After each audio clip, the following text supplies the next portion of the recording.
Kita mencapai itu karena kita benar-benar harus mengakui bahwa landasan fondasi kita sekarang sudah kuat, dan ini harus diakui adalah berhasil karena pemerintah yang dipimpin oleh Presiden Jokowi.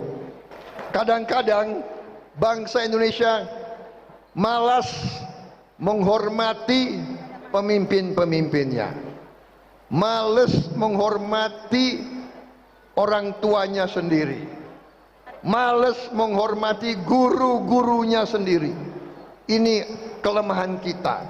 Kalau ada Menteri Pertahanan sekaligus Presiden terpilih yaitu Prabowo Subianto menyanjung Presiden Jokowi yang sukses memperkokoh fondasi ekonomi Indonesia di depan para mahasiswa dan para petinggi Universitas Muhammadiyah Malang, dan juga diyakini mampu menghadapi ketidakpastian ekonomi global. Dan kemudian menariknya di sini Prabowo sedikit menyindir bagi orang-orang yang selalu mengolok-olok pemerintahan Jokowi dengan dalil kebenciannya. Prabowo katakan kepada para dosen dan rektor dan juga para mahasiswa di forum itu bahwa fondasi ekonomi kita itu sudah bagus. Sekarang tinggal kita melompat. Nah, hal ini tidak terlepas upaya Presiden Joko Widodo dalam membangun semuanya. Nah, Prabowo katakan juga saat ini sudah menjadi waktu yang tepat untuk melakukan strategi transformasi bangsa.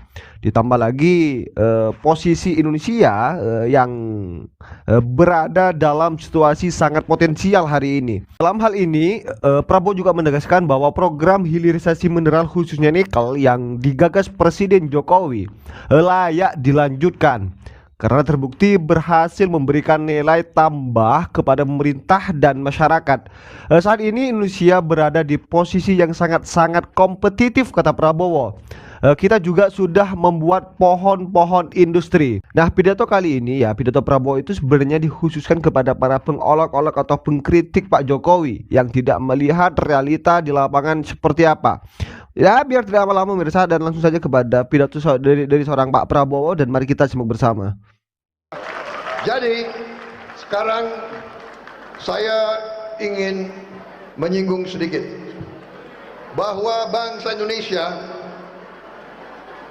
setelah mengarungi perjalanan sebagai negara berdaulat sudah berapa dasawarsa, kita sekarang sesungguhnya berada di ambang tinggal landas, di ambang take off, di ambang kebangkitan menuju negara maju. Nikel sudah dari tahun yang lalu, tahun 22, Presiden Joko Widodo sudah melarang nikel tidak boleh dijual sebagai bahan baku, tidak boleh diekspor sebagai bahan baku, harus diolah di bumi Republik Indonesia.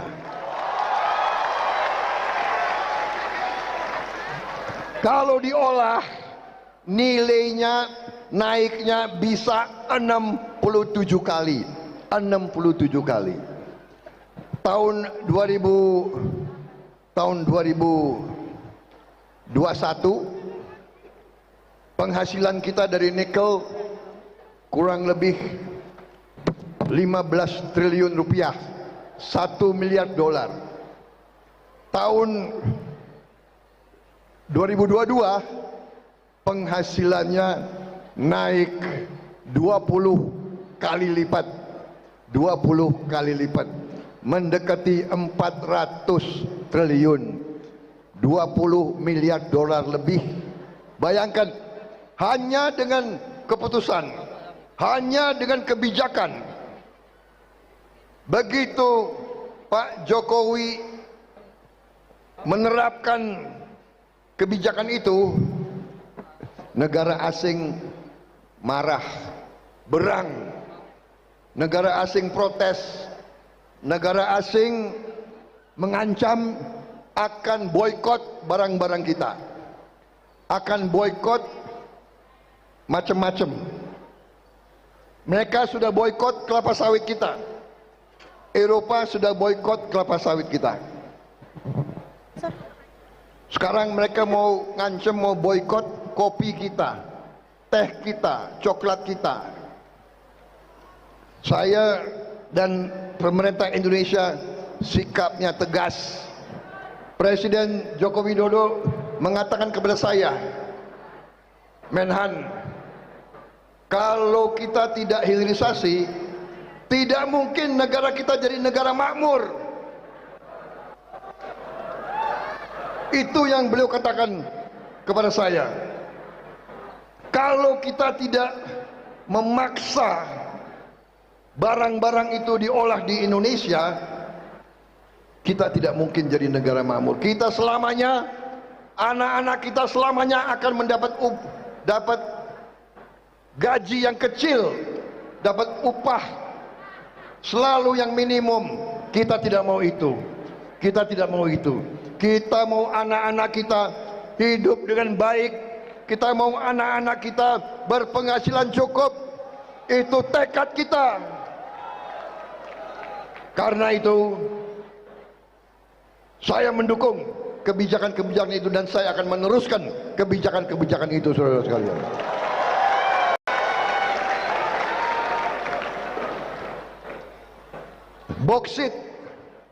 Boksit diolah menjadi alumina. Alumina diolah menjadi aluminium. Aluminium bahan untuk pesawat terbang, untuk mobil, untuk motor, untuk televisi. Semua barang-barang kita banyak sekali kandungan aluminium. Tenaga surya, panel-panelnya itu nanti dari bahan boksit. Boksit menjadi panel surya nilainya naik 194 kali, saudara sekalian. Dan yang lain-lain semua. Bahkan sawit kita olah di Indonesia bisa menaiknya 79 kali. Fondasi kita sekarang sudah kuat dan ini harus diakui adalah berhasil karena pemerintah yang dipimpin oleh Presiden Jokowi. Kadang-kadang bangsa Indonesia malas menghormati pemimpin-pemimpinnya, malas menghormati orang tuanya sendiri, malas menghormati guru-gurunya sendiri. Ini kelemahan kita. Kalau ada kesalahan tidak pernah dilupakan. Kalau ada prestasi susah diingat. Kita menang olahraga dimanapun, kadang-kadang kita juga malas tepuk tangan. Kita malas memberi dukungan. Kita harus introspeksi diri kita sendiri. Ini keberhasilan. PDB kita naik, neraca perdagangan kita tambah baik, cadangan devisa kita membaik. Ini adalah landasan. Kita bangun gedung harus pakai landasan. Tidak mungkin kita tinggal landas kalau landasannya tidak kuat. Saudara-saudara, fondasi solid tadi, produsen nikel nomor 1. Kita berada di ambang ini. Sekarang ini, sebentar lagi ini, tadi sudah disebut ada peluang bonus demografi. Bonus demografi ini dalam sejarah peradaban manusia datangnya hanya sekali. Dalam sejarah suatu bangsa hanya sekali. Jarang ada kesempatan lagi. Hanya sekali. Ada negara yang mengambil peluang ini maju. Ada negara yang tidak mampu mengambil peluang ini. Saudara-saudara sekalian, para mahasiswa Sivitas Akademika, Marilah kita bersama-sama jadi bangsa yang bisa memanfaatkan peluang ini. Jangan kita mau terus menjadi negara yang tidak maju. Kita ingin menjadi negara maju. Kita ingin menjadi negara yang bisa menghasilkan, tidak hanya menggunakan, tapi menghasilkan. Tidak hanya konsumsi, tapi produksi. Ini yang kita cita-citakan. Kita ingin Anda sekalian dan seluruh rakyat Indonesia dan semua anak-anak Indonesia dan semua laki-laki dan perempuan Indonesia, kita ingin melihat hidup terhormat, hidup dalam keadaan terhormat. Cari penerbangan murah, terbang murah dengan Agoda.